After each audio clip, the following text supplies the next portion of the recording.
we'll fight. We'll go ahead and ask forgiveness later. Yeah, I got nothing here.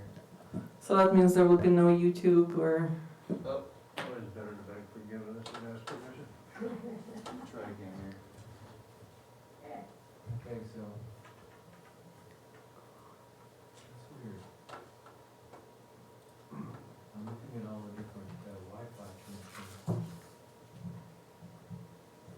Look like those all that was open, not codes all. Yeah, it's not connecting to the server. I think like the internet might be down in the building here. I have Wi-Fi, but it should all be hardlined in. No internet options. I can try to log into Wi-Fi and bring up, Are you guys have internet through the building here? No, I don't. I lost whatever I I've had. got nothing that I can connect. Yeah, it's everything. Says no internet access. Yeah, so that's beyond my scope. What I'm aware of, able to handle. It's Well, like the Bermuda we Triangle. can, Get out. in light of what's going on, we can do as our city attorney suggested, finish item 10 and then call the meeting. And we'll move item number 11 to the next agenda. So relaxing. it will be pretty late in that process as well, but.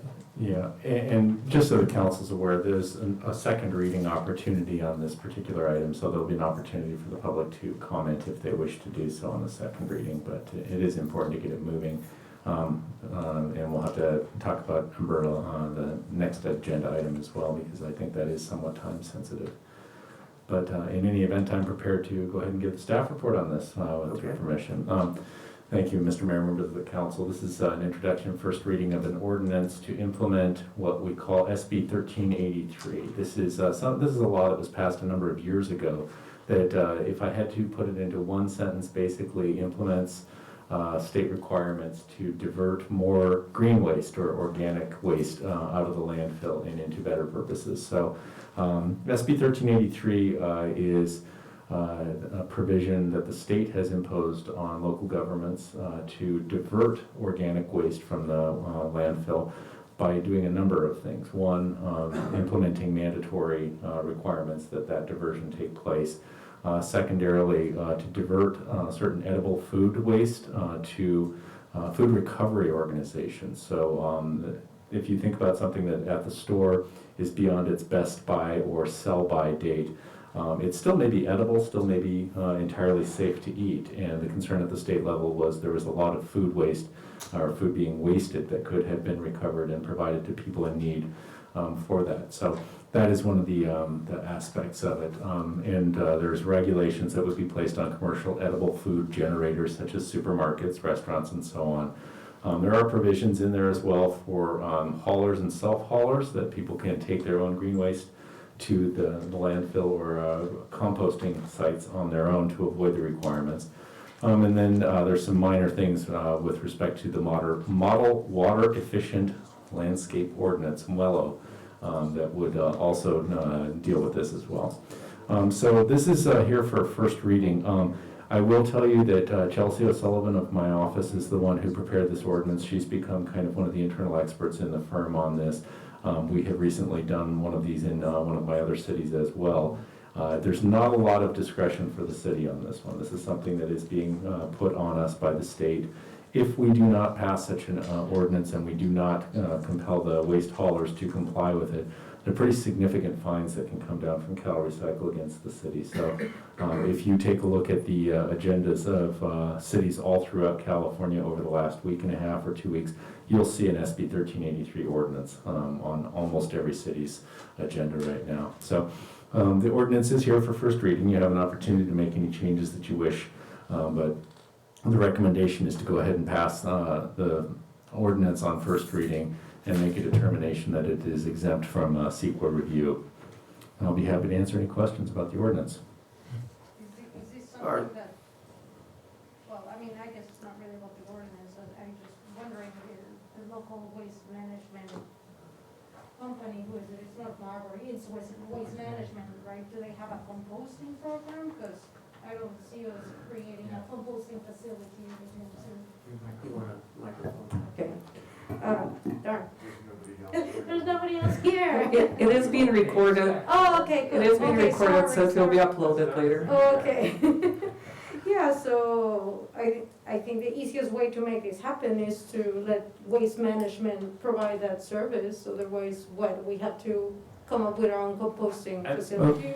They will be required as part of that to come up with something, and most of the waste haulers have access to it, even if it's not implemented. I think the waste haulers are going to be renegotiating their waste hauling agreements to factor in the additional cost if that is not an aspect of the service that they provide, but this will not come as a surprise to them. Okay. But the standard green cans that we all use in our residences complies with this, right? Generally, yes. I hate to say an unqualified yes, because there are restrictions as to what the cans have to have on them at some point and how they are brought into the process. So if you have cans right now, you can keep them going the same way, but they have to be replaced with a different type of can that has certain labeling on it later on, after its useful life has been run out. So I don't know if the cans right now are compliant with that or if they're in that kind of transition period. But generally, the idea is that you're trying to divert as much of the organic waste from the landfill as possible. It sounds mostly like a business requirement. So the restaurants, the food stores have some additional requirements on them.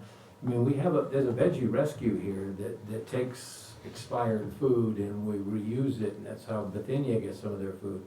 So it sounds to me like we're doing most of this, so just agreeing with this says, fine, same stuff. It's a little bit more complex than that, but Solvang is a lot further along than a lot of cities are. For a lot of cities, this comes as a rude awakening because they don't have any green cans whatsoever.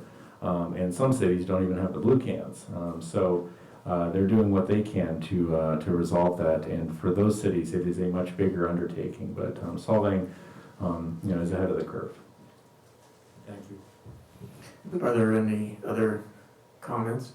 We would have to renegotiate the contract though with the Waste Management for them to be able to handle this, and one of the impacts may be passed on increased rates to consumers. Yeah, I have one comment. Yes.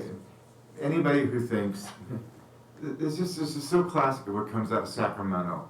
They want to save the planet, China and India don't, but it's okay. As long as we make more rules, we ban gas lawnmowers, and we make people separate grocery or yard waste, trash waste.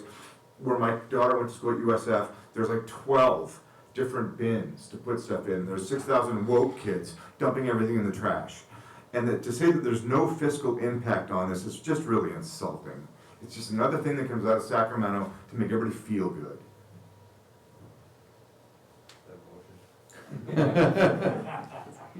It says here that, we're authorized to look into people's trash to make sure that they're complying. There is a provision for inspection as part of enforcement. That's largely going to fall to the waste hauler to make sure that they are compliant with the non-contamination provisions. Some waste haulers actually have cameras on their trucks to do spot checking to make sure that people are not commingling the waste. That is a provision. It is an enforcement tool. I can honestly tell you that I would feel a little odd about spending the taxpayers' money about going and looking in people's garbage bins to determine whether or not that contamination is there. But that is an aspect that we have to include as an enforcement tool in the ordinance. Thank you. That is something that they're doing with the recycling right now. They're actually filming Yeah. and inspecting. Are there any other comments? Well, would you like to say anything? He's actually been involved. So I have been involved a little bit with this effort, and one thing I would add is that the county, the different cities of the county are working together.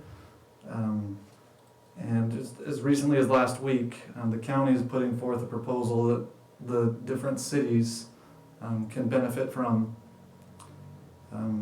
The benefits of multiple jurisdictions working together. So those conversations are ongoing, but we're working on this on a number of fronts. Right, Right on. thank you. And there's obviously no other comments that I can ask for at this time, so we'll just bring it back for final closing comments or a motion. There's no motion, is there? Your Yes. first reading and reading finding to of accept. exemption under CEQA. Oh, Introduce. okay. I'll make a motion to introduce, or to accept for first reading an ordinance of the people of the Charter of the City of Solvang, amending Chapter 2 of Title 5 and Section 10-1-1 of Title 10, Chapter 1, and adding Chapter 6 to Title 10 of the Solvang Muni Code, and make a determination of exemption under CEQA. Is there a second? Second. Roll call, please. Councilmember Clark, No. Councilmember Infante, Yes. Mayor Pro Tem Arona, Yes. Councilmember Thomas, Yes. Mayor Hurek, Yes. passes 4-1. Thank you. I think for right now, we'll just adjourn the meeting. So I would just mention that the item 11 on the agenda had to do with the process of countywide redistricting. And that process, the adoption of the map will be on December 8th. So the next regular council meeting is November 22nd. So if you'd like to continue that, it will be coming back on November 22nd, which will be past most of the comment to the county. Sounds good to me. In council, I'll be appearing at the next meeting by Zoom because it's my mom's 80th birthday and we're having a birthday party for her, so. Fantastic. Happy birthday to your mom. Congratulations. And then if we lose Zoom, then we definitely have to quit, because he won't be here. I'll call her.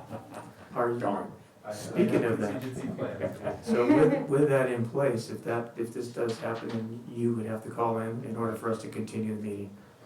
Well, Because you are the ones that would be impacted by the remote meeting provisions, I can still appear remotely without having to post it remotely.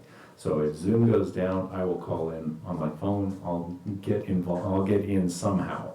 But I will make sure that I'm in attendance by phone at the very minimum. But that's not something that's covered by the recent amendments to the Brown Act. Okay. That's only if you all appear remotely. On the Zoom. Okay. And Mayor, before you adjourn, just a clarification, is item 11 moving to the next agenda or it's just being dropped? No, I would move it to the next agenda, because I know that's something that we do need to make Yeah. some type of, Well, with that, I will just mention, as I said, majority of the public comment process happens before November 22nd at the county level. So the timeline of having this discussion on the 22nd will have a much limited impact in terms of whether the city council wants to provide any feedback to the county or into the county process.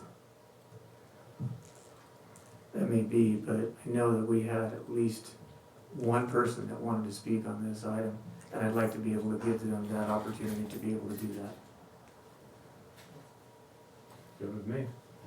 So, yes, I Thank you. move this to November 22. And then, any final, no other reports, no closing comments? Meeting adjourned at 10:02. Thank you all.